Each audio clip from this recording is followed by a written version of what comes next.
మిత్రమా, ఇప్పుడు ఈ సీజన్లోన దగ్గు, జలుబు, తలనొప్పులు ఇలాంటివి వస్తున్నాయి. ఎందుకంటే తేనె మంచు పడుతుంది, కనబడిన మంచు. కానీ మీరు ఆరోగ్యానికి వేడి నీళ్ళు తాగుతుండండి. వేడి నీళ్ళు తాగుతుండి తలకి తగిన దుస్తులు ధరించుకోండి. ఓకే మిత్రమా, ఇది మనిషి కోసం చెప్పాను. నెక్స్ట్ ఇంకొక విషయం ఏంటంటే, కష్టపడి పని చేయండి.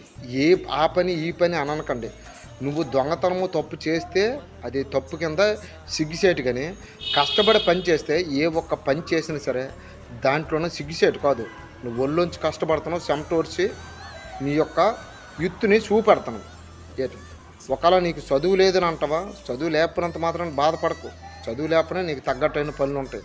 లేదు చదువుకోను నిన్ను ఇలాంటి పనులు చేయగలరా అని అంటావా, నీకు అది ఏదైనా కూడా సిగ్గుపడకూడదు, చిన్న పోకూడదు.